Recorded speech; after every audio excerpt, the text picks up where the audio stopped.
오늘도 살아계신 하나님의 은혜가 여러분들의 삶 가운데 함께 하시기를 주님의 이름으로 간절히 축원합니다.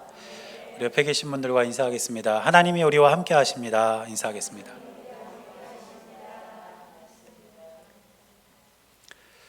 하나님께서 우리와 늘 함께 하심을 기억하면서 하루하루 주 안에서 늘 승리하시기를 축복합니다. 우리가 오늘 시편 59편 말씀 함께 읽었는데, 오늘 말씀을 보니까 이 시가 어떤 배경에서 지어졌는지 표제어가 나와 있습니다. 이렇게 되어 있습니다. 사울이 사람을 보내어 다윗을 죽이려고 그 집을 지킨 때, 이렇게 되어 있죠. 그러니까 이 표제어를 보면 이 시가 어떤 배경에서 지어졌는지를 분명히 알 수 있죠. 특별히 이 시의 배경이 되는 말씀이 사무엘상 19장에 기록이 되어 있습니다. 사무엘상 19장 11절부터 보면 이제 이 시의 배경이 되는 그런 이야기가 쭉 기록이 되어 있는데, 이제 사울이 다윗을 죽이기 위해서 그의 집으로 암살자들을 보냅니다. 이제 그때는 다윗이 사울의 딸 미갈과 결혼해서 이제 함께 살고 있던 때인데, 이제 다윗과 미갈이 살고 있는 그 집으로 사울이 암살자를 보내는 거예요. 그렇게 보내서 이제 다윗을 죽이려고 암살자가 호시탐탐 기회를 노리고 있는데, 이제 미갈이 그걸 알아차립니다. 그래서 다윗을 창문 밖으로 이렇게 달아내려서 다윗이 도망가도록 도와줘요. 그런 다음에 다윗의 침대에는 사람 크기만한 우상을 이제 눕히고 이불로 이렇게 덮고, 또 염소 털 같은 걸로 이렇게 위장을 해서 마치 다윗이 침대에 누워 있는 것처럼 그렇게 이제 위장을 해놓습니다. 나중에는 발각이 되죠. 그래서 사울이 딸을 부르는 거예요. 미갈을 불러서 너 도대체 왜 이렇게 했냐? 아무리 네 남편이 좋아도 그렇지 아버지를 속일 수 있냐? 이런 식으로 미갈에게 얘기를 했겠죠. 그랬더니 이제 미갈이 이제 사실대로 말하면 자기가 아버지한테 큰일을 당할 것 같으니까 다윗이 자기를 안 놓아주면 자기를 해치려고 했다, 이렇게 이제 둘러대면서 그 위기를 모면을 하게 됩니다. 어쨌든 다윗 입장에서는 참 큰 위기를 이제 그 아내였던 미갈의 도움으로 넘긴 겁니다. 그리고 그런 상황에서 지은 시가 오늘 우리가 읽은 시편 59편입니다. 어떻게 보면 다윗의 입장에서는 굉장히 억울한 일을 당한 거죠. 왜냐하면 다윗은 여러분 아시는 것처럼 골리앗과의 전쟁을 통해서 이스라엘을 구하고 이스라엘의 영웅이 되었습니다. 그런데 이스라엘을 구했다는 것은 사울을 구했다는 것과 같은 맥락에서 이해할 수 있는 거예요. 왜냐하면 이스라엘이 만약에 블레셋에게 졌다면 이스라엘의 왕인 사울도 무사하지 못했을 것이고, 또 목숨을 건졌다 할지라도 백성들의 원망에서 자유로울 수가 없었겠죠. 그러니까 다윗이 골리앗을 이기고 이스라엘을 구했다는 것은 사울을 구한 거나 마찬가지입니다. 그러니까 사울에게도 다윗은 사실 굉장한 은인인 거죠. 또 다윗은 그렇게 해서 이제 사울의 측근이 되어서 왕궁에 들어간 뒤에 사울이 악령에 의해서 정신적으로 큰 고통을 당할 때 옆에서 수금을 연주하면서 그 사울의 정신이 맑아지도록 항상 이렇게 도와줬습니다. 그러니까 다윗은 항상 사울을 도와주는 사람이었던 것이죠. 그래서 다윗은 한 번도 사울을 모함하거나 혹은 반역을 모해한 적이 없었다는 거예요. 그런데 그런 다윗을 사울이 죽이려고 한다는 것은 얼마나 다윗의 입장에서 보면 억울한 일이겠습니까? 그래서 오늘 3절 말씀을 보면 다윗이 이렇게 말합니다. 그들이 나의 생명을 해하려고 엎드려 기다리고 강한 자들이 모여 나를 치려하오니 여호와여, 이는 나의 잘못으로 말미암음이 아니요 나의 죄로 말미암음도 아니로소이다. 결코 다윗이 잘못한 것이 없다는 거예요. 지금 암살자들이 나를 죽이려고 지금 엎드려 있고 숨어 있는데, 하나님, 이거 내가 잘못한 거 없습니다. 내가 죄를 지은 것도 없습니다. 이게 나 억울합니다. 지금 다윗의 심정이 이런 심정이라는 것이죠. 그런데 우리도 사실 살다 보면 억울한 일을 당할 때가 있습니다. 여러분도 그렇지 않나요? 여러분들도 이렇게 살아가시다 보면 집에서도 그렇고 또 가정에서 직장에서 이 억울한 일을 우리가 당할 때가 종종 있다는 거죠. 이제 우리 교회는 그냥 일반 주택이잖아요. 저희 집도 위에 이제 주택이고, 그래서 쓰레기를 어떻게 처리하냐면 분리수거를 해서 이제 집 앞에 내놓으면 요일별로 이렇게 와서 가져가세요.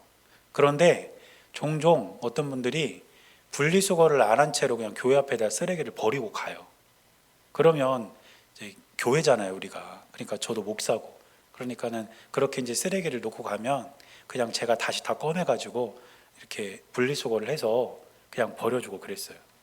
근데 며칠 전에 어떤 분이 배달 음식을 이제 시켜서 드시고 그냥 음식이 남은 채로 교회 앞에다 버린 거예요. 이건 뭐 어떻게 손 쓰기가 좀 그렇더라고요. 근데 마침 제가 앞에 나갔다가 쓰레기 치우시는 분을 만났어요. 근데 그분이 이걸 보시더니 아니 교회가 어떻게 이렇게 분리수거도 안 하고 이 음식물을 그냥 이렇게 버리냐, 다른 데도 아니고 교회가. 그러면서 저한테 이제 뭐라고 하시는 거예요. 억울하잖아요. 내가 먹은 것도 아닌데 억울하잖아요. 그래서 아니라고, 우리 교회에서 그런 거 아니고 이제 어떤 분이 이제 식사하시다가 이게 맛이 없었는지 남기신 것 같다. 그리고 그냥 이렇게 두고 가셨다. 그렇게 했더니 이제 CCTV가 교회 앞에 있으니까 그걸 이렇게 가리키시면서 한번 확인해 보라고 그러시더라고요. 근데 그 버리신 분이 결정적으로 실수한 게 있어요. 그게 뭐냐면 배달 전표를 있죠. 동호수가 적혀 있는, 주소가 적혀 있는 그거를 같이 버리신 거예요. 그래가지고 그 쓰레기 치우신 분이 이렇게 같이 저랑 보면서 몇 동 몇 호에서 먹고 버렸는지 이제 알아낸 거죠.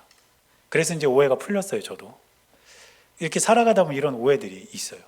그런데 사실 우리가 이렇게 억울한 일을 당했을 때 내가 억울한 일을 당했다, 이것보다 더 중요한 게 뭐냐면 그 억울한 일에 대처하는 우리의 태도가 사실은 더 중요합니다.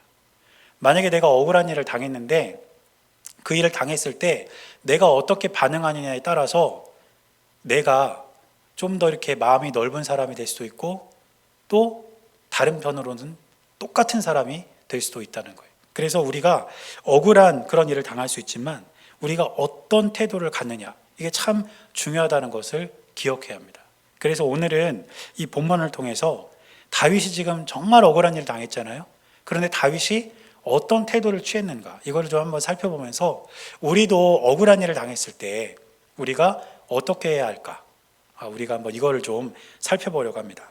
첫째로 우리가 억울한 일을 당했을 때 가장 먼저 해야 할 것은 무엇이냐면 복수하려는 마음을 내려놓아야 됩니다. 사실은요, 억울한 일을 당하면 제일 먼저 이 마음에 드는 생각이 뭐냐면 내가 이거 복수해야 되겠다, 이 마음이 제일 먼저 듭니다. 목사인 저도 사실은 그래요. 저도 억울한 일 당하면요, 복수해야 되겠다, 이런 마음이 들 때가 있어요. 그런데 오늘 다윗은 이 복수하려는 마음을 내려놓았다는 거예요. 아까 그 음식물 쓰레기 안에서 배달 전표 봤다고 그랬죠? 몇 동 몇 호인지 다 알아요. 가까운 집이었어요. 그럼 제가 그걸 이제 들고 가가지고 그 이제 음식물 쓰레기를 그 집 앞에 이렇게 쫙 펼쳐 놓는 거예요. 그리고 거기다 이제 메모 하나 딱 붙여 놓는 거죠. 모를 줄 알았죠. 이렇게 복수하는 거예요, 그렇게. 그런데 만약에 그렇게 이제 복수를 했다면 그렇게 한 사람이 과연 어떻게 생각을 할까? 저는 둘 중에 하나라고 생각해요.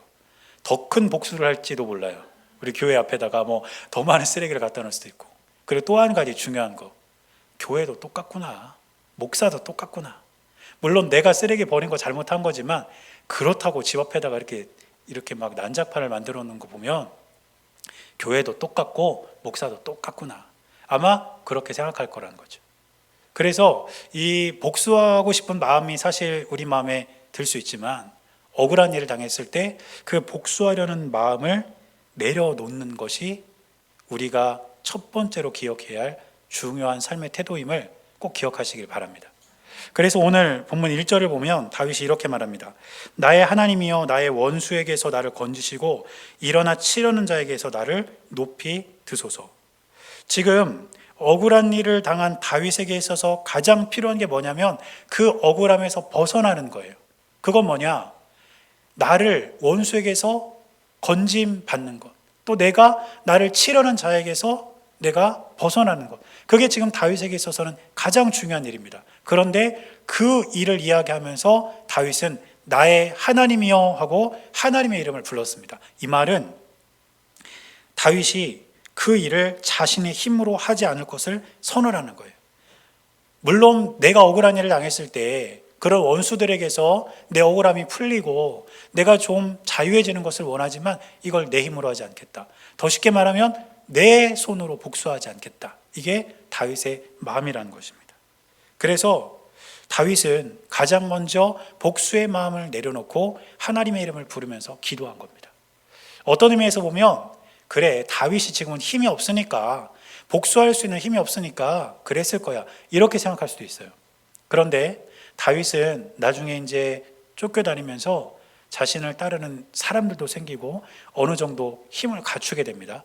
그런데 그때도 다윗은 사울에게 자신의 손으로 복수하지 않았어요.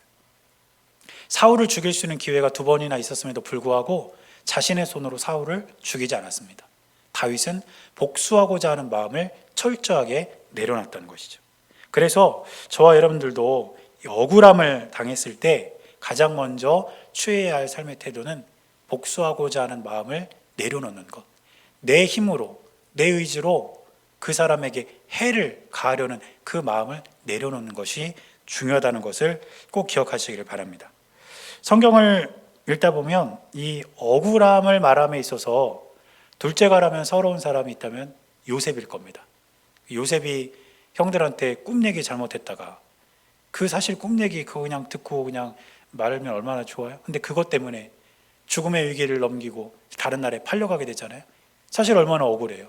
그런데 요셉도 형들에게 복수하려는 마음을 갖지 않았어요. 자기에게 힘이 생겼을 때도 애굽의 총리가 되어서 식량을 구하러 자신을 찾아온 형들에게도 복수하려는 마음을 갖지 않았습니다. 창세기 50장 20절 보니까 이렇게 말합니다. 당신들은 나를 해하려 하였으나 하나님은 그것을 선으로 바꾸사 오늘과 같이 많은 백성의 생명을 구원하게 하시려 하셨나니.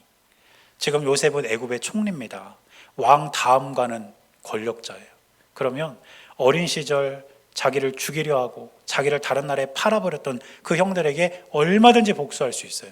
그러나 요셉은 철저하게 복수하려는 마음을 다 내려놨고 오히려 형들에게 당신들이 날 해하려 했지만 하나님은 그 상황을 오히려 선으로 바꿔주셨다. 이렇게 형들을 위로한 그런 모습을 볼 수가 있습니다. 그러므로 저와 여러분들도 세상을 살아가면서 혹시라도 억울한 일을 당해도 여러분 스스로 복수하려는 생각을 하지 마시기를 바랍니다. 그래서 항상 주님 앞에서 철저하게 하나님께 맡기는 삶을 살아야 합니다. 그래서 2번째로 우리가 기억해야 될 태도가 바로 이거예요. 모든 것을 하나님께 맡겨야 된다는 거죠. 오늘 본문의 6절을 보니까 이제 다윗은 자기의 목숨을 노리는 대적들을 개에 비유합니다. 6절 말씀 보니까 이렇게 말합니다. 그들이 점으로 돌아와서 개처럼 울며 성으로 두루 다니고, 이렇게 말하죠. 요즘에는 이제 많은 사람들이 반려동물을 많이 키우시는 것 같아요. 그래서 옛날보다 집에서 이제 강아지 키우시는 분들도 많고 뭐 고양이도 많고 이렇게 많이 키우시더라고요. 그런데 여기서 지금 말하는 개는 여러분들이 집에서 이렇게 키우는, 사람들이 집에서 키우는 그 예쁘고 귀여운 강아지가 아니에요. 여기서 말하는 개는 들개를 말합니다. 들개.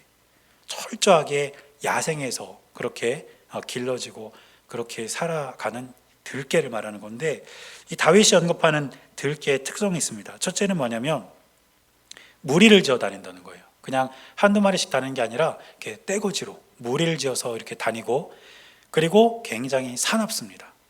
그렇기 때문에 지금 다윗의 목숨을 노리는 그 무리, 그 사람들을 지금 다윗이 이 들개에 비유하고 있는데 얼마나 이들이 많이 몰려들었는지, 그리고 그 성격이 얼마나 포악한지 다윗이 이 들개에 비유하는 것을 보면 알 수 있다는 것이죠. 그런데 그렇게 들개와 같은 그런 암살자 무리들이 지금 다윗을 둘러싸고 있는 상황 속에서 다윗은 이 모든 것들을 하나님께 맡긴다는 겁니다. 내 손으로 복수하지 않고 하나님께 맡긴다는 거예요. 하나님께서 이들을 해결해 주시기를, 이들을 처리해 주시기를 다윗은 하나님께 철저하게 의탁하고 있는 것이죠. 그래서 오늘 10절을 보니까 이렇게 기록하고 있습니다. 나의 하나님이 그의 인자하심으로 나를 영접하시며 하나님이 나의 원수가 보응받는 것을 내가 보게 하시리이다. 하나님께서 나의 원수들에게 보응해 주실 것이고, 직접 그렇게 나의 원수들이 벌받는 것을 하나님께서 나로 하여금 보게 해 주실 것입니다. 이게 다윗의 믿음이고 하나님께 모든 것을 맡긴 다윗의 태도입니다. 또 조금 내려가서 12절을 보니까 또 이렇게 말합니다. 그들의 입술의 말은 곧 그들의 입의 죄라. 그들이 말하는 저주와 거짓말로 말미암아 그들이 그 교만한 중에서 사로잡히게 하소서. 이건 무슨 뜻일까요? 지금 들깨와 같이 자신을 노리고 있는 그들은 저주와 거짓말을 일삼고 있는데, 결국 그들의 거짓말과 저주로 인해서 그들이 사로잡히게 될 것이다. 그들의 거짓말과 저주 때문에 그들이 멸망하게 될 것이다. 이것을 하나님께서 해주실 것이다. 이렇게 하나님께 고백하고 지금 믿음으로 바라고 있는 것입니다. 그러므로 저와 여러분들이 억울한 일을 당했을 때 우리 스스로 복수하고자 하는 마음을 내려놓고 우리의 상황을 하나님께 맡기시기를 바랍니다. 여러분, 우리가 억울한 일을 당해도 정말 내가 하나님 앞에서 부끄러움이 없고 내가 하나님 앞에서 떳떳하다면 하나님은 반드시 우리의 그 억울함을 풀어주실 줄 믿습니다. 저도 목회를 하다 보니까 억울한 일을 당할 때가 있어요.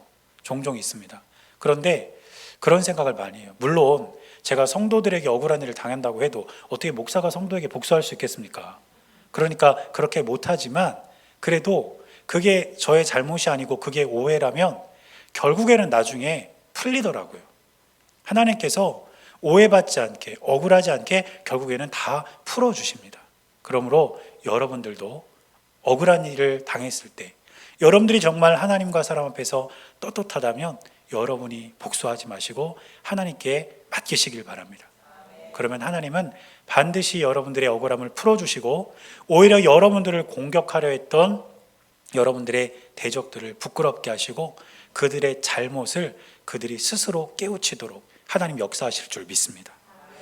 아까 요셉의 이야기를 했는데 요셉도 마찬가지였어요. 요셉도 억울한 일을 당했지만 모든 상황 속에서 철저하게 하나님께 모든 것을 맡기면서 그 인내의 시간들을 보내고 결국에는 하나님 앞에서 큰 은혜를 누리게 되었던 것을 기억하시기를 바랍니다.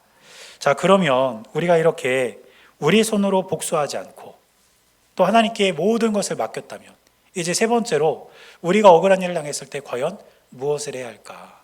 세 번째는 우리의 삶의 자리에서 언제나 최선을 다해서 살아가야 합니다. 우리가 스스로 복수하지 않고 하나님께 맡겨놓고 이제 세 번째는 우리가 철저하게 최선을 다해서 살아가야 된다는 뜻이죠. 오늘 16절 말씀을 보니까 다윗이 이제 이렇게 말합니다. 나는 주의 힘을 노래하며 아침에 주의 인자하심을 높이 부르오리니 주는 나의 요새이시며 나의 환난 날의 피난처 시민이이다. 지금 다윗이 할 수 있는 일이 뭐가 있을까요? 지금 이제 도망 다녀야 되잖아요. 자신의 삶의 자리는 이제 더 이상 왕궁이 아니에요. 안락한 집이 아닙니다. 이제 다윗의 삶의 자리는 광야고 다윗의 삶의 자리는 도망을 다니는 하루하루가 되었던 것이죠. 그런데 다윗은 그런 삶의 자리에서 나는 주의 힘을 노래하고 주님의 인자하심을 내가 높이 부르겠다 이렇게 고백하는 것은 내가 살아가는 삶의 자리에서 나는 최선을 다해서 살아가겠다 이렇게 하나님께 고백을 하고 있는 것입니다. 그러므로 저와 여러분들도 억울한 일을 당한다 할지라도 철저하게 하나님께 맡겼다면 그 삶의 자리에서 최선을 다해 살아갈 때에 우리의 삶에 더 큰 은혜가 임하게 될 줄 믿습니다. 요셉도 마찬가지입니다. 요셉의 삶이 참 귀한 이유 중에 하나가 뭐냐면 요셉은 어떤 상황에 있다 할지라도 그 삶에서 항상 최선을 다해서 살았다는 거예요. 억울한 일을 당해도 또 좋은 일이 있어도 이도저도 아닌 일들을 경험해도 요셉은 항상 최선을 다해 살았습니다. 그래서 요셉은 보디발의 집에 노예로 갔을 때에도 그 집안에서 최선을 다해서 주인을 섬기고 일을 했고 또 뜻하지 않게 오해를 받고 억울하게 감옥에 가서도 그 감옥에서 최선을 다해서 삶을 살았습니다.